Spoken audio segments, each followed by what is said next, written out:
영화 역사상 가장 집요한 완벽주의자이자 혁신가, 테크니션, 뛰어난 비주얼리스트이자 거대한 비전을 가졌던 감독, 20세기 마지막 거장으로 평가받는 스탠리 큐브릭의 유작 아이즈 와이드 샷. 이 영화에 대한 13가지 비하인드 스토리를 준비했습니다.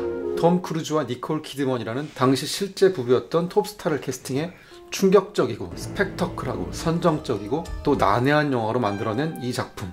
감독이 워낙 희대의 고집불통 예술가여서 뒷얘기도 남다른데요. 제작 기간만 무려 400일, 러닝타임 2시간 39분에 달하는 이 대작을 둘러싼 흥미로운 이야기들 지금 시작합니다.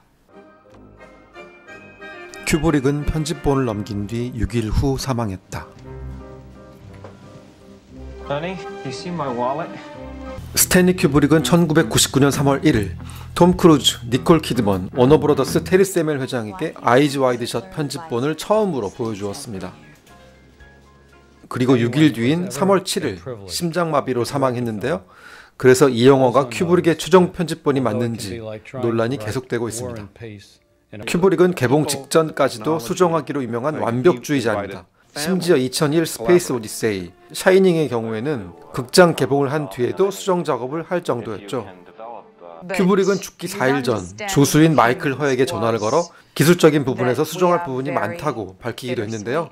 음악 선곡, 사운드 믹싱, 색 보정 등은 큐브릭 사후에 이루어졌습니다. 큐브릭 사후에 워너브로더스가 삭제한 21분이 있다, 이런 주장도 있는데 아직까지는 확인되지 않은 루머에 불과합니다. 워너브라더스는 R등급을 받으려 누드 장면에 그래픽을 입혔다. 워너브라더스는 R등급을 사수하겠다는 내부 목표를 세웠습니다. 제한 상영가 등급인 NC-17 등급을 받으면 매출에서 막대한 손해를 감수해야 하기 때문이었죠. 그래서 적나라한 난교 장면을 가리기 위해서 일일이 디지털 작업을 했습니다. 검은 사제복을 입은 남자를 집어넣기도 하고 여성의 뒷모습을 배치해 성관계 장면을 안 보이도록 했습니다. 영화평론가와 시네필들은 이러한 조치에 격분했는데요. 큐브릭은 시계 태엽 오렌지로 X등급을 받았을 정도로 등급에 연연해하지 않았기 때문이죠.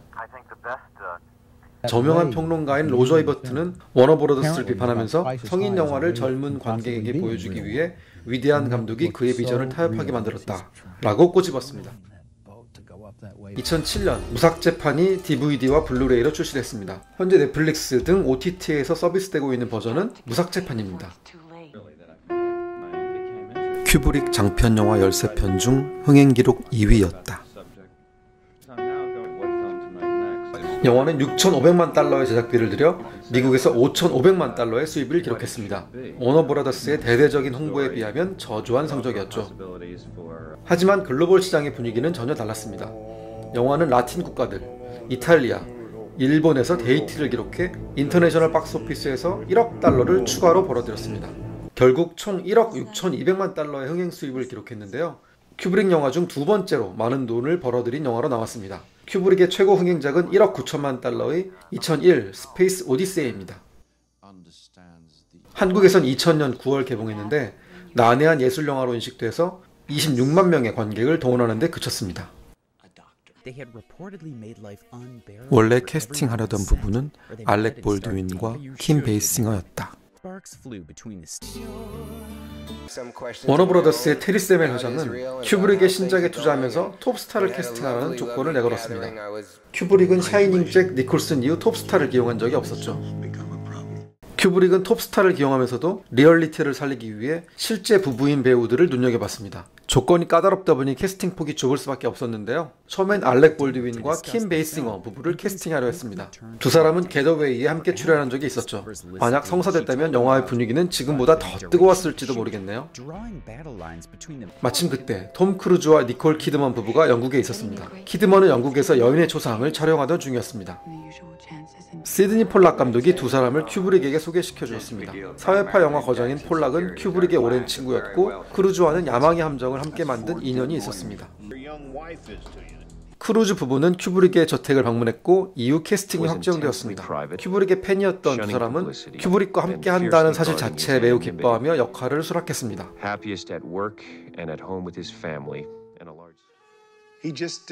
촬영은 400일 넘게 이어져 기네스북에 올랐다. 큐브릭은 완벽주의로 명성 혹은 악명이 높은 감독이었습니다. 그가 만든 영화 13편은 모두 제작 기간이 길었는데요. 아이즈 와이드 샷은 그 중에서도 최악이었습니다. 큐브릭은 거의 모든 장면을 여러 번 재촬영했습니다. 크루즈가 현관을 걸어가는 단순한 장면을 무려 95번이나 다시 찍었습니다. 영화에 등장하는 소품 하나하나 감독의 검수를 거쳐야 했습니다. 도미노 역할을 맡은 비네사 쇼는 원래 2주간 계약을 했지만 촬영을 마치는데 2달이나 걸렸습니다. 호텔 정원으로 딱 한 장면에만 등장하는 앨런 커밍은 오디션을 6번이나 봐야 했습니다. 큐브릭은 크루즈와 키드먼에게 촬영이 끝나기 전까지 다른 프로젝트를 하지 말라고 말했습니다. 하지만 두 사람은 촬영이 이렇게까지 길어질 것이라고는 전혀 예상하지 못했죠. 1996년 11월, 크루즈는 촬영이 내년 6월쯤이면 끝날 것이다. 얼마나 오래 걸리느냐는 문제가 되지 않는다. 이렇게 말했는데요. 하지만 촬영은 400일 넘게 계속돼 1998년 6월에서야 끝났습니다. 장장 15개월 넘는 기간 동안 46주 연속 촬영은 상업영화 사상 최장 기록이었고 기네스 세계 기록에 올랐습니다. 하지만 크루즈는 스트레스가 심해져 위궤양을 앓았고 스태프들 중에는 탈진한 사람이 속출했습니다. 미국 뉴욕 배경 영화를 영국 런던에서 촬영했다. 영화의 배경은 미국 뉴욕이지만 영화는 거의 대부분의 장면을 영국 런던에서 촬영했습니다. 비행을 무서워하는 큐브릭의 개인적인 문제 때문이었습니다. 뉴욕의 거리로 등장하는 장면은 모두 런던 근교에 있는 파인우드 스튜디오에 세트를 꾸며놓고 찍은 것입니다.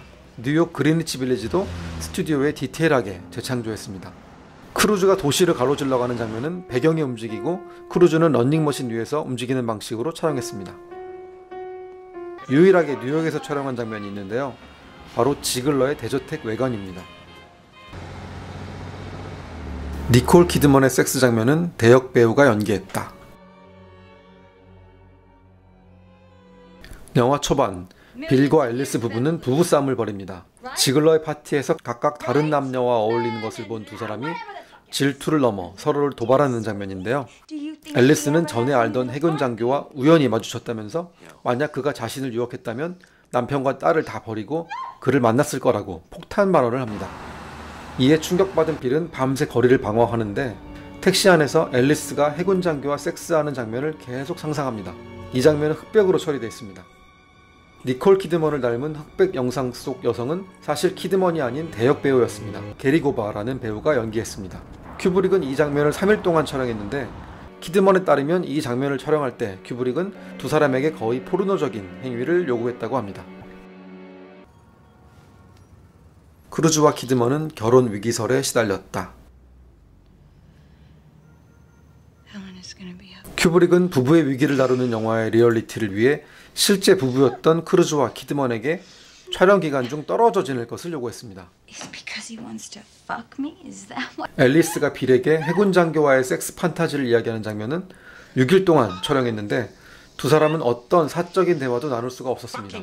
큐브릭은 두 사람 사이의 불신을 의도적으로 높이려고 했던 거죠.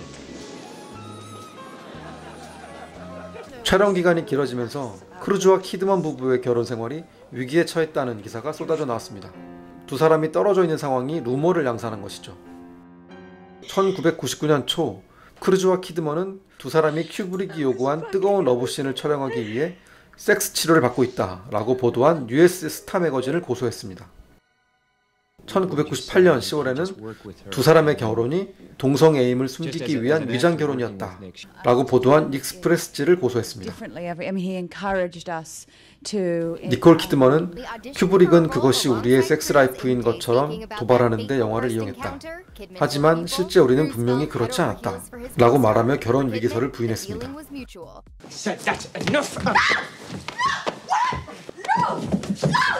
1990년 결혼해 입양한 두 아이를 키우며 쉴 새 없이 스포트라이트를 받아오던 두 사람은 결국 2001년에 이혼하고 맙니다.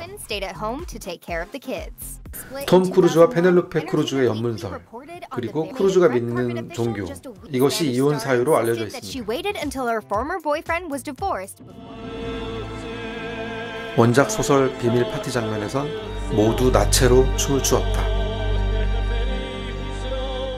아이즈 와이드 샷의 원작은 오스트리아의 의사 출신 작가 아르투어 슈니칠러가 1926년 펴낸 소설 꿈 이야기입니다. 1960년에 이 책을 접한 큐브릭은 인간 본성을 억누르는 결혼에 대한 알레고리라고 생각하면서 언젠가 영화화할 목록에 이 작품을 꼽아두었습니다.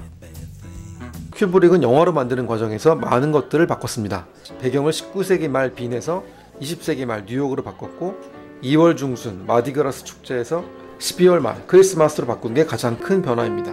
모든 사람들이 가면을 쓰고 즐기는 마디그라스 카니발이 가족적으로 선물을 주고받는 크리스마스로 바뀌면서 소설과 영화에서 가면이 갖는 의미도 조금 달라졌습니다.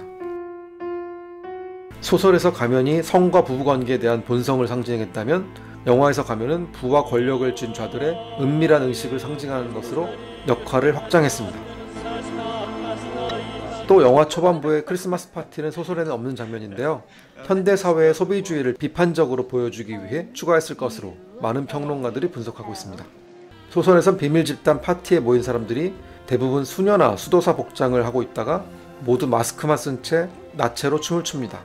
큐브릭도 처음엔 이렇게 각본을 썼지만 영화화 과정에서 검정색 망토를 입는 것으로 바꾸었습니다. Victor, Helena. 비를 초대하는 지글러는 원작에 없는 캐릭터다. 영화 초반에 크리스마스 파티를 열어 하포드 부부를 초대하는 지글러는 소설에는 없는 인물입니다.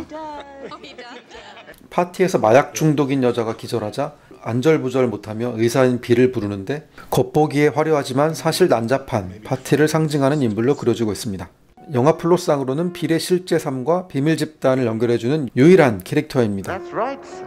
비밀 파티에서 빌이 발각돼 무대에 끌려나갈 때 미스터리의 여자가 자신을 희생해 빌을 구출하고 빌은 가까스로 대저택을 빠져나오는데 지글러는 나중에 찾아온 빌에게 그 파티의 참석자들은 누구였는지, 빌이 치료해준 여자는 왜 죽었는지 설명해줍니다. 하지만 지글러의 말이 진실인지 아닌지는 여전히 미궁 속이어서 궁금증은 더 증폭됩니다. 지글러가 빌에게 감춰져 있는 자아를 상징하는 인물이라는 분석도 있습니다. 하비 케이틀이 출연했었지만 큐브릭에게 해고당했다.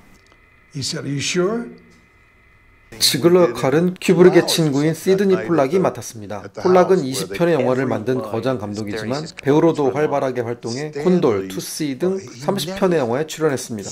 원래 지글러 역할은 하비 케이틀이 맡기로 되어 있었습니다. 하비 케이틀은 마틴 스콜세지 영화에 출연하면서 명성을 얻었는데요. 케이틀은 지글러 역할로 몇몇 장면을 촬영하기까지 했었습니다.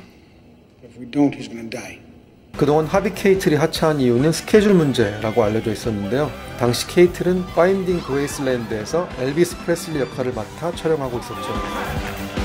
하지만 하비 케이틀은 2016년 한 인터뷰에서 아이즈 와이드 샷에서 하차한 이유에 대해 현장에서 큐브릭과 싸우다가 해고당한 것이었다 라고 밝혔습니다. 미스터리의 여자, 목소리는 케이트 블란쳇이었다. You are in great danger. 비밀스런 종교의식과 난교를 벌이는 대저택에서 한 여자가 빌에게 찾아와 경고합니다. 그녀는 빌 대신 벌을 받겠다고 나서기까지 합니다. 이 미스터리 여자는 얼굴을 마스크로 가렸지만 영화 초반부에 지글러의 저택에서 빌에게 마약 치료를 받았던 맨디라는 설이 유력합니다. 맨디는 모델 겸 가수인 줄리안 데이비스가 연기했고 마스크를 쓴 여자는 역시 모델 출신인 영국인 에비게일 굿이 연기했습니다. 에비게일 굿은 미국식 액센트를 잘 발음하지 못했는데요. 그래서 목소리만을 연기할 배우를 찾아야 했습니다. 큐브릭은 따뜻하고 관능적이고 종교의식 같은 목소리를 원했다고 합니다. 큐브릭의 어시스턴트였던 레온 비탈리는 2019년 이 미스터리의 여자 목소리를 연기한 배우가 케이트 블란쳇이었다는 사실을 공개했습니다. 비탈리는 큐브릭이 사망한 뒤 크루즈와 키드먼의 추천으로 당시 막 라이징 스타였던 케이트 블란쳇을 소개받았는데 큐브릭이 원했을 것 같은 목소리를 갖고 있었다고 생각했다고 말했습니다. 로스차일드 가문이 지은 대저택에서 촬영했다.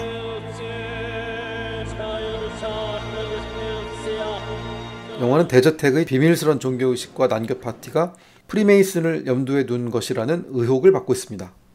프리메이슨은 거대한 사교 클럽이지만 비밀 결사 단체로 잘못 알려진 탓에 음모론이 나올 때마다 단골 주역으로 등장합니다. 대저택 촬영지는 영국 버킹엄셔에 있는 멘트모어 타워인데요. 이 건물은 로스차일드 가문이 1854년에 지은 곳이어서 음모론에 불을 지폈습니다.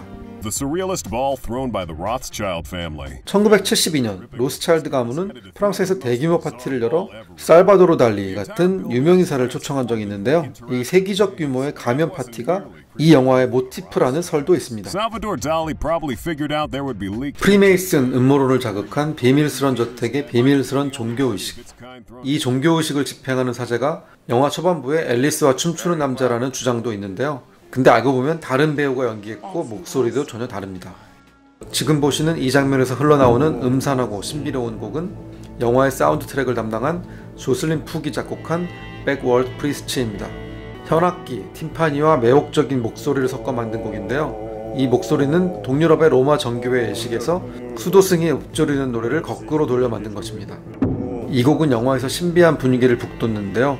당초엔 이렇게 많이 쓸 계획이 아니었지만 큐브릭은 이 곡을 너무 좋아해서 사용량을 늘렸습니다.